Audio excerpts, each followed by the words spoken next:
Baik, assalamualaikum warahmatullahi wabarakatuh. Di sini saya dari kelompok statistika.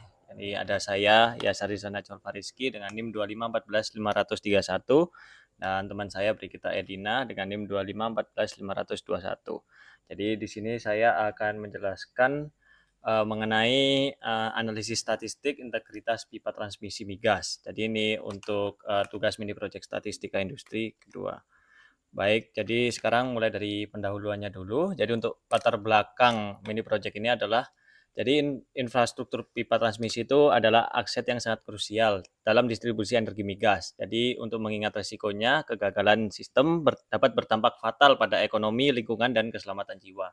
Jadi diperlukan manajemen integritas yang ketat terhadap parameter teknis seperti diameter, ketebalan, material, tekanan desain, dan lain sebagainya. Jadi di sini titik berat masalahnya ada di degradasi materialnya, di mana korosi itu menjadi ancaman utama yang bersifatnya itu progresif seiring bertambahnya usia dari operasi pipa tersebut. Lalu juga ada interaksi antar variabel. Jadi adanya kebutuhan untuk memahami bagaimana parameter teknis seperti tekanan, ketebalan, dan lokasi pipa itu saling mempengaruhi risiko kegagalan. Jadi proyek ini menghasilkan 6 rumusan masalah. Yang pertama, mengidentifikasi dan mendeskripsikan profil statistik dataset teknis pipa secara komprehensif, lalu kemudian menganalisis korelasi antara variabel teknis utama menggunakan uji Pearson di sini, lalu kemudian membangun model regresi linear, lalu menguji perbedaan rata-rata tekanan desain antar kelas menggunakan one way ANOVA, lalu kemudian menguji hubungan antara variabel kategorik dengan kejadian korosi menggunakan Chi-square, lalu memberikan rekomendasi berbasis data untuk pengelolaan integritas pipa transmisi migas. Lalu di sini untuk subjek dan variabel yang kami gunakan, untuk populasi datanya ada 300 segmen pipa transmisi migas yang dipilih secara acak namun representatif, lalu kemudian ada 12 operator skala internasional dan nasional.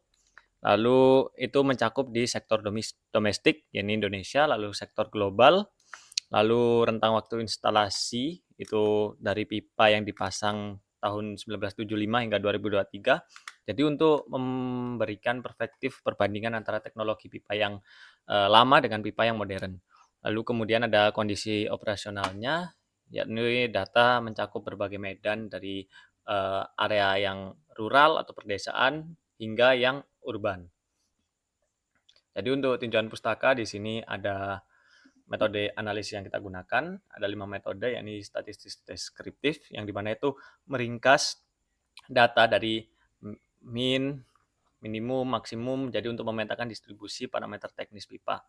Lalu nanti ada korelasi Pearson, yaitu mengukur kekuatan hubungan linear antar variabel kontinu. Lalu kemudian ada regresi linear berganda untuk memodelkan prediksi variabel dependent berdasarkan beberapa prediktor. Lalu nanti kualitas modelnya akan diukur melalui koefisien determinasi atau R kuadrat. Lalu ada one way ANOVA untuk membandingkan rata-rata lebih dari dua kelompoknya menggunakan uji F dan P value. Untuk P value-nya yakni kurang dari 0,05. Lalu ada uji Chi-square untuk menganalisis hubungan antara dua variabel kategorik. Lalu kemudian di sini ada perbandingan post hoc ANOVA-nya. Jadi untuk uji post hoc-nya di sini kita menggunakan TAKI yang dilakukan sebagai tindak lanjut atas hasil ANOVA yang signifikan. Jadi untuk mengidentifikasi secara spesifik pasangan kelas dan lokasi mana yang memiliki perbedaan rata-rata tekanan desain. Jadi ini berdasarkan hasil event test. Jadi untuk menunjukkan bahwa variansi data antar kelompok bersifat homogen. Jadi metode ini dipilih karena mampu mengontrol tingkat kesalahan tipe 1 atau family wise error rate tetap pada level 5% sehingga hasilnya nanti akan lebih akurat. Lalu interpretasinya akan dilakukan dengan tabel multiple comparison di SPSS, di mana pasangan dengan nilai SIG kurang dari 0,05 dinyatakan memiliki perbedaan signifikan. Oke, baik, selanjutnya di sini kita langsung ke hasil dan pembahasannya. Jadi untuk hasil analisis deskriptif dapat dilihat di tabel di kiri, bahwa di sini analisis 300 segmen pipa ini menunjukkan rata-rata tekanan desainnya 607,2 bar dengan variabilitas tinggi dan distribusinya condong ke kanan atau right skewed, menandakan adanya beberapa aset dengan spesifikasi tekanan ekstrim dengan rata-rata usianya 24,2 tahun. Lalu infrastruktur ini didominasi aset fase yang menengah dan tua, jadi memerlukan pengawasan yang intensif. Namun dapat kita lihat di sini aspek keselamatan itu terjaga karena utilisasi dari SMBS-nya hanya 8,27%, jauh di bawah batas desain 72%. Jadi itu marginnya dapat kita lihat untuk keamanannya sangat konservatif. Selain itu rata-rata corrosion allowance-nya sebesar 1,84 mm. Itu menunjukkan pipa dirancang dengan cadangan ketebalan dinding yang terukur. Jadi untuk mengantisipasi laju korosinya secara jangka panjang. Lalu di sini ada hasil frekuensinya, dapat dilihat di sini ada kode komoditas, jenis las, inspeksi, korosi, kelas lokasi, dan juga grade dari API 5L. Jadi dari hasil analisis itu dapat dilihat distribusi komoditasnya itu sekitar 18-22% yang menandakan itu hampir merata. Lalu kemudian untuk 38,7% segmen itu mengalami korosi yang terdeteksi. Lalu dapat dilihat bahwa angka yang cukup tinggi ini mengindikasikan untuk dilakukannya inspeksi. Lalu 52,7% segmennya belum pernah diinspeksi, itu menandakan adanya gap signifikan dalam program pemeliharaan aset. Lalu kemudian letak pipa menunjukkan kelas lokasi 2, itu mendominasi 31%. Kemudian pipa itu banyak berlokasi di area semi rural, dan untuk grade-nya itu sekitar 13% untuk X56 dan 12% untuk X60. Jadi menunjukkan kalau grade menengah tinggi itu menjadi pilihan utama dari industri. Kemudian ada hasil korelasi Pearson-nya menunjukkan korelasi DP dan MAUP-nya itu sangat kuat karena hubungan fungsionalitasnya. Jadi temuan teknis penting meliputi korelasi negatif kuat antara rasio D per T dan DP sesuai persamaan Barlow. Jadi diameter besar menurunkan ketahanan tekanan, sebaliknya SMBS dan material grade berkorelasi positif dengan kapasitas tekanan. Jadi di sini walaupun WT-nya itu berpengaruh, efeknya ternetralisasi oleh variasi diameter. Jadi dari sisi usia pipanya menunjukkan korelasi positif signifikan terhadap korosi. Jadi di sini karena tidak ditemukan multikoliniaritas, jadi variabel WT, SMBS, dan MPS itu layak digunakan secara utuh dalam model regresi untuk memprediksi tekanan dan desain secara akurat. Masuk ke bagian regresi linear berganda. Di sini kita membangun model untuk memprediksi tekanan desain berdasarkan 3 variabel, yakni ada ketebalan dinding, kekuatan material, serta diameter nominal, di mana ketebalan dinding adalah WT, kekuatan material adalah SIMS, dan diameter nominal adalah NBS. Hasilnya, model ini mampu menjelaskan 66,7% variansi tekanan desain dengan R-square sebesar 0,667 dan model secara keseluruhan signifikan pada P kurang dari 0,001. Persamaan regresinya adalah DP sama dengan 166,89 ditambah 22,67 kali WT ditambah 1,79 kali SIMS dikurang dengan 32,50 kali NPS.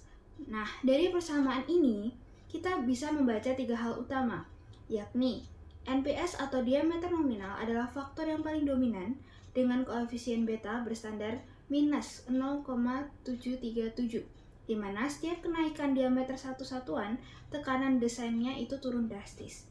Lalu yang kedua ada ketebalan dinding atau WT, itu berkontribusi positif, di mana pipa yang lebih tebal mampu menahan tekanan yang lebih tinggi. Lalu yang ketiga ada SIMS, di mana SIM juga berkontribusi positif, di mana material yang kuat itu mendukung adanya kapasitas tekanan yang lebih besar. Implikasi praktisnya sangat jelas, di mana untuk pipa yang berdiameter besar kita harus menggunakan material grade tinggi, yaitu X67 sampai X80, dan mengoptimalkan adanya ketebalan dinding. Ini adalah strategi krusial agar kapasitas tekanan tetap optimal dan aman, sesuai dengan prinsip fisik hukum Barlow. Berikutnya adalah pengujian one way ANOVA, di mana pengujian ini untuk melihat apakah terdapat perbedaan rata-rata tekanan desain yang signifikan antar kelas lokasi pipa. Hasilnya sangat jelas, di mana nilai F sebesar 7,125 dengan P kurang dari 0,001, itu berarti terdapat perbedaan antara kelas lokasi yang terbukti signifikan secara statistik. Kalau kita lihat pola datanya, ada tren kenaikan rata-rata tekanan yang cukup konsisten dari kelas 1 di area rural dengan rata-rata 426 bar naik ke kelas 2 semi rural di 570,8 bar, kemudian kelas 3 semi urban di 708,3 bar, dan tertinggi di kelas 4 atau area urban dengan rata-rata 715,8 bar. Nah, ini mungkin terdengar kontraintuitif karena standar pada ASME B31,8 sebenarnya mensyaratkan faktor desain yang lebih konservatif di area padat penduduk. Namun penjelasannya adalah di mana pipa di area urban cenderung berdiameter lebih kecil dengan material grade yang lebih tinggi, di mana hal ini digunakan untuk kebutuhan distribusi kota, sehingga kapasitas tekanannya itu justru lebih tinggi. Nah, dari uji post hoc Turki HSD kemudian merinci lebih lanjut, di mana ada perbedaan signifikan terutama yang terjadi pada kelas 1 rural dengan kelas 3 dan kelas 4 urban. Sementara perbandingan antar sesama area urban tidak menunjukkan adanya perbedaan yang nyata. Kesimpulannya, strategi pada pipa sangat dipengaruhi karakteristik geografis dan kebutuhan distribusi wilayah setempat. Analisis terakhir adalah uji chi-square untuk menguji apakah ada hubungan antara jenis pengelasan dengan kejadian korosi, di mana hasil uji menunjukkan chi-square sebesar 3,385 dengan p-value sebesar 0,336, yang hal ini jauh di atas threshold 0,05. Artinya, secara statistik tidak ada hubungan yang signifikan antara jenis pengelasan dengan kejadian korosi. Dengan kata lain, korosi ini tidak terbukti, lebih sering terjadi pada jenis sambungan las tertentu dalam dataset ini.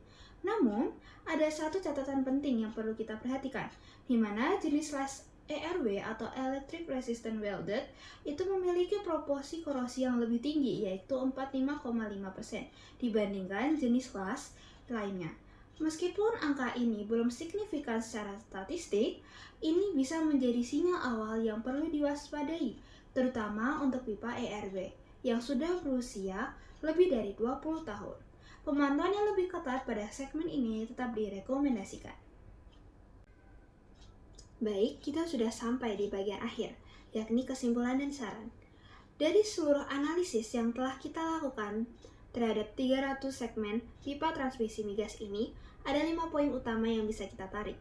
Pertama, kondisi aset secara umum itu masih aman, di mana utilisasi SIMS hanya sekitar 8,27%, jauh di batas bawah desain yakni 72%. Namun, dengan rata-rata usia 24,2 tahun, banyak pipa yang sudah memasuki fase menengah tua yang memerlukan pengawasan intensif. Lalu yang kedua, secara teknis, diameter nominal adalah variabel paling dominan yang menentukan adanya kapasitas tekanan. Semakin besar diameter, maka semakin rendah tekanan yang bisa dihasilkan atau ditahan. Nah, ketiga, itu ada model regresi, di mana model regresi kita itu berhasil menjelaskan adanya 66,7% variansi tekanan desain, di mana hal ini cukup andal untuk digunakan sebagai alat prediksi awal. Yang keempat, ada lokasi geografis, di mana hal ini berpengaruh nyata terhadap tekanan desain, di mana area urban itu memiliki tekanan yang lebih tinggi karena karakteristik material dan dimensi pipanya. Yang kelima, ada faktor usia, di mana faktor usia ini terbukti meningkatkan adanya resiko korosi. Sebanyak 38,7% pipa itu sudah terkorosi, terutama pipa-pipa yang sudah berusia di atas 30 tahun. Nah, berdasarkan dari temuan ini, kami merekomendasikan 4 hal utama. Yang itu adalah prioritaskan inspeksi pada pipa yang berusia lebih dari 30 tahun dan perkuat program Pipeline Integrity Management Plan, terutama untuk 52,7 segmen yang belum pernah diinspeksi sama sekali. Kedua, yakni gunakan material grade tinggi seperti X65 hingga X80 pada perancangan pipa berdiameter besar. Yang ketiga, ada tingkatkan pemantauan khusus pada pipa sambungan ERW, terutama yang sudah berusia lebih dari 20 tahun. Dan yang keempat, untuk penelitian selanjutnya disarankan untuk memperluas variabel dengan data inline inspection, kondisi lingkungan, serta menggunakan regresi logistik untuk memprediksi probabilitas korosi yang lebih presisi. Nah, sekian presentasi kami. Mohon maaf jika ada salah kata atau mungkin salah perbuatan yang kami lakukan. Semoga apa yang kami sharingkan kepada kalian semua dapat berguna. Terima kasih dan sampai jumpa di lain kali.